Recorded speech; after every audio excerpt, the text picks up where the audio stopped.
There in YouTube land. This little video about what I've been doing here, what I've done recently. I wanted to post my little video here of my latest little thing that I've done. What you're looking at here is a Picco .26 JL Red Dot racing engine. I got it from A Main Hobbies and paid $199 for it. No shipping charges. Took about a week to get here because I lived on the East Coast and it came from the West Coast from California. So I'm just submitting a little video review of, what I think of the engine so far. I just got done breaking it in. What you see on top there, I just took some zip straps and I put some zip straps on the head because I tend to flip it over sometimes. And I want to try to protect the head from getting bent and all scratched up. It has a cool little paint job on it and everything. So anyway, this engine's made in Italy and it's 4.27 cubic centimeters of displacement. And what I put it in here was I put it in my T-Maxx, which used to be a T-Maxx 2.5, and then I got a extended chassis and bigger tires and a 3.3 tranny and all that stuff and steel drive shafts. And it works pretty good.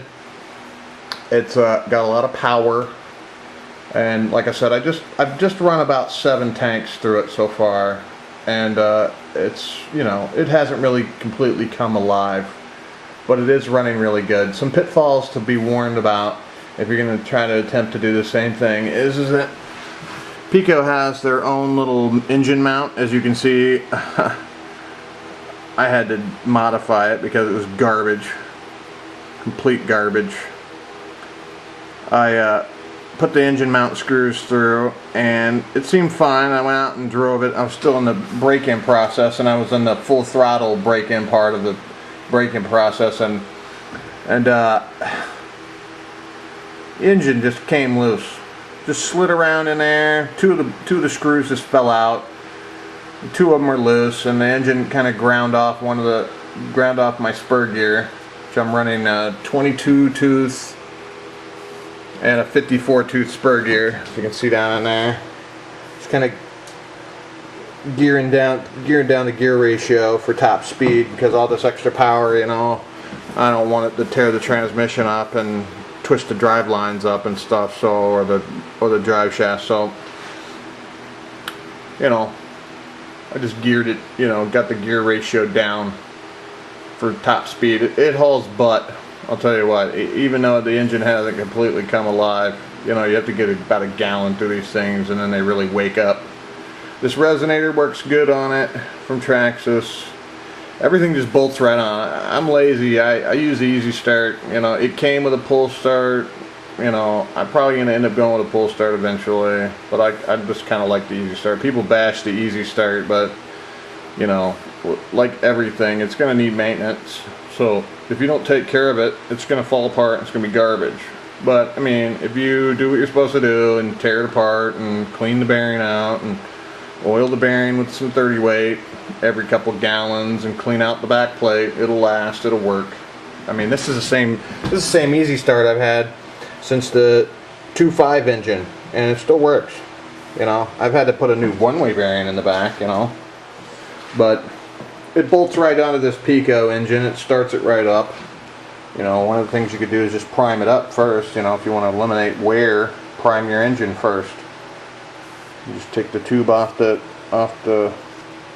muffler and blow into it until you see the fuel hit the carburetor, and starts right up without sitting there and cranking it over all day or having to plug up the pipe with your finger. So far my evaluation is good, except for the engine mount from Picco. It's complete garbage. It kind of strayed away from the topic. What happened was I just figured that they vibrated out, but I put thread lock on there, so I didn't see how that could happen. I went to put a couple of new ones in and tighten up the 2 loose ones, and come to find out all the threads were stripped out. So what I did was I drilled it out and put some heavier duty bolts in there with some locking nuts with the nylon washers in it on this side, and then on the bottom side I put a washer with a locking washer, so it's double locked. And I drove about 3 tanks through it, and I really just pounded on it pretty good, and it held up real nice. It hasn't come loose. I don't suspect it will. I did the same thing on the other side. I had to grind out the engine block slightly to get those nuts to sit in there properly, but I didn't take that much metal out. I'm not really worried about it. It's strong. I would personally say if you're going to go with some setup like this, that maybe you might want to go with a different motor mount, because that motor mount is complete garbage. It was like $16 or $17. It's from Ofna Picco. It's for this particular motor, and it's complete crap. I'd go with the big block, maybe the big block mounting bracket from Traxxas.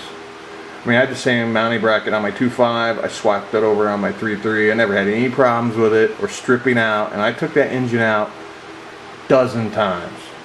Each engine, the 2.5 and the 3.3, on the same motor mount, and never had any problems. I've taken this motor out a couple times and it's stripped out. So, I ain't to worry about it stripping out no more. Anyway, it's a good engine. They also have the 2.6 Max. I think this puts out just slightly more power than the 2.6 Max. It's modified from JL Racing. So, anyway, it's something to think about. And I haven't seen any reviews on it, so I figured I'd do a review, show you what it looks like. It's pretty cool. So far, my drive lines and my tranny are holding up fine with it. It wheelies like you wouldn't believe, even with the gear ratios so low like they are. I think my gear ratios are, I'd have to punch it in my calculator real quick. I'm not good with math right off the top of my head. In the 2s, I would say that's probably somewhere near my J-Do. So anyway, that's what I've been up to. That's what I've been working on. Finally got it together. Alright, have a good one.